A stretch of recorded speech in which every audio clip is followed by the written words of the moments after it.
Bismillahirrahmanirrahim. Rabbi shrah li sadri wa yassir li amri wahlul 'uqdatam min lisani yafqahu qawli.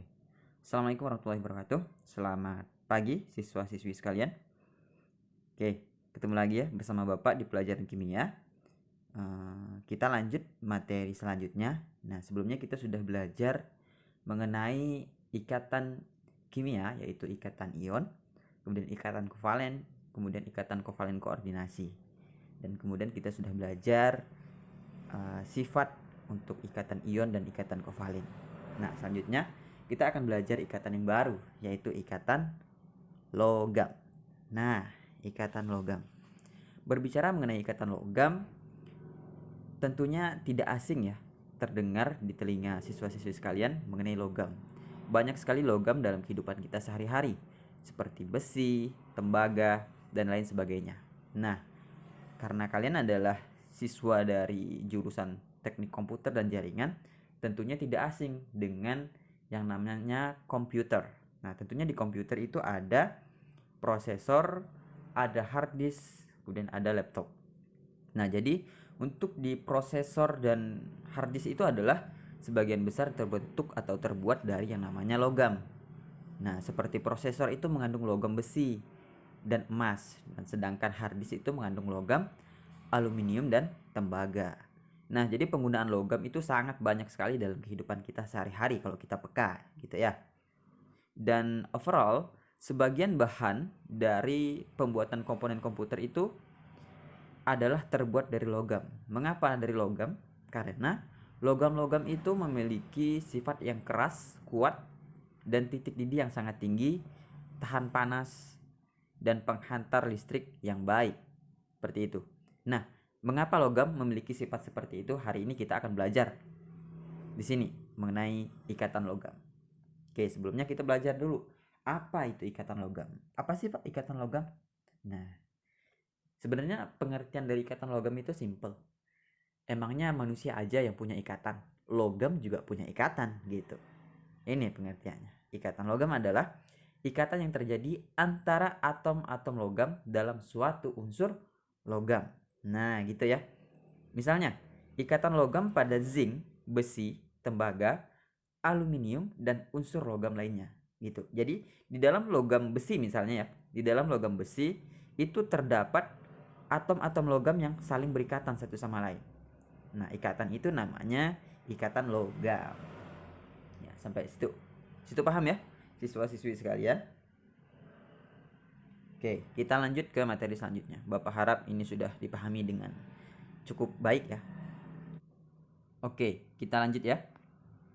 Nah, bicara tentang ikatan logam dan bicara tentang kimia, tentunya tidak sah kalau kita tidak menganalisis logam secara elektron gitu, secara ukuran kecil gitu ya. Nah, Bapak contohkan di sini adalah atom logam Na atau natrium. Nah, atom natrium ini punya nomor atom 11 sehingga punya konfigurasi elektron 281. Kita buat 281.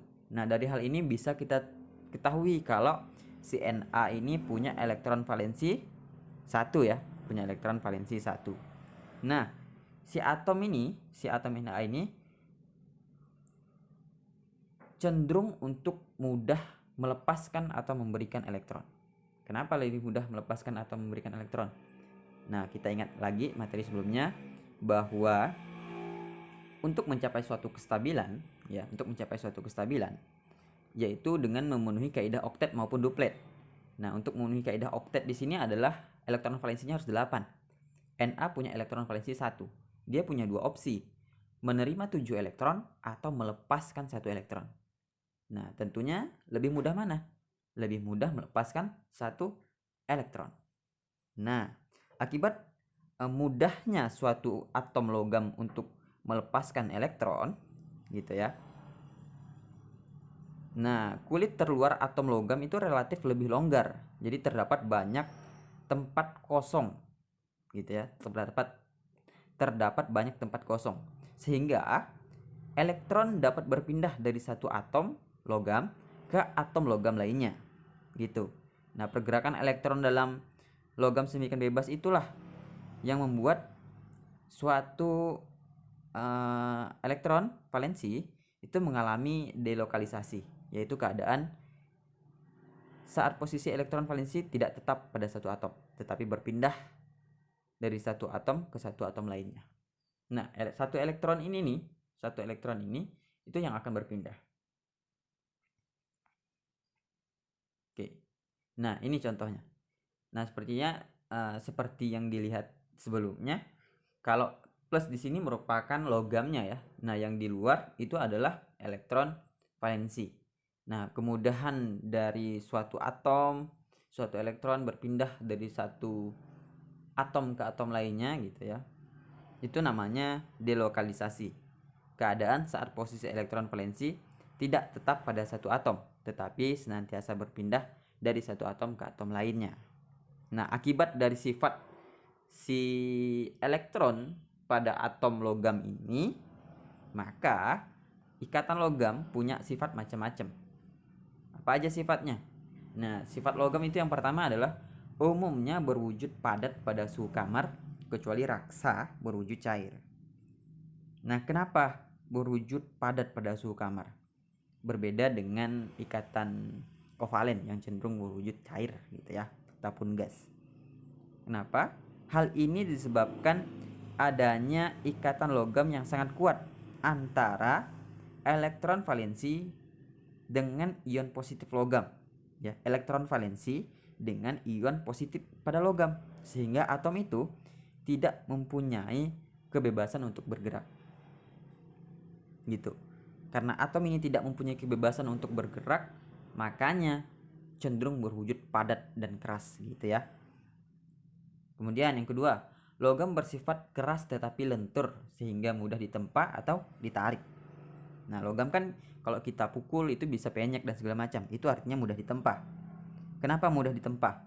Karena adanya elektron-elektron bebas yang menyebabkan logam itu bersifat luntur. Kok bisa? Nah, hal ini karena elektron-elektron bebas itu akan berpindah mengikuti ion-ion positif logam yang bergeser saat ditempa ataupun ditarik. Jadi ketika ditempa ataupun ditarik itu terjadi pergeseran, ya, terjadi pergeseran elektron. Jadi elektron berpindah mengikuti ion positif logam gitu. Lanjut. Kemudian yang ketiga, logam bersifat dapat menghantarkan listrik dan panas yang baik atau bersifat konduktor. Kenapa logam bersifat konduktor? Ini nih disebabkan oleh adanya elektron valensi yang bergerak bebas. Kita tahu ya, elektron valensi si logam itu punya pergerakan secara bebas, bisa bergerak dari atom satu ke atom lainnya. Nah, jika suatu logam dialiri listrik misalnya atau panas, energinya itu akan diserap oleh elektron gitu ya, akan diserap oleh elektron, sehingga energi kinetik elektron atau kecepatan elektron itu bertambah dan elektron akan bergerak semakin cepat. Nah, elektron yang bergerak semakin cepat itu akan mengalirkan energi ke elektron-elektron di sekitarnya, jadi saling menyenggol gitu ya, akan bergerak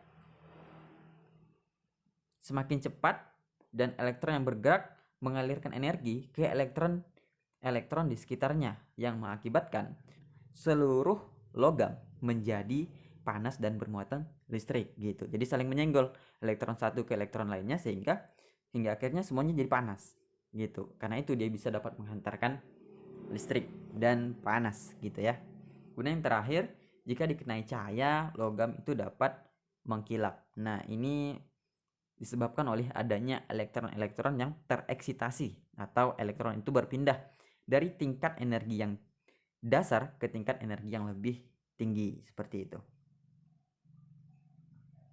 Oke, nah mungkin hanya itu saja ya pelajaran kita hari ini mengenai ikatan logam, mengenai atom logam dan sifat dari logam serta mengapa logam bersifat seperti itu.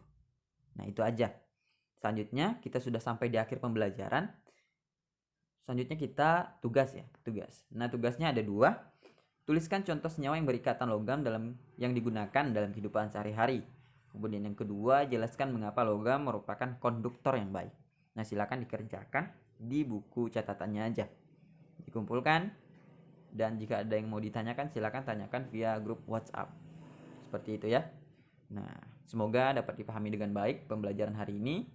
Bapak akhiri pembelajaran hari ini dengan mengucap hamdalah dan mengakhiri dengan mengucapkan Assalamualaikum warahmatullahi wabarakatuh dan selamat siang. Terima kasih.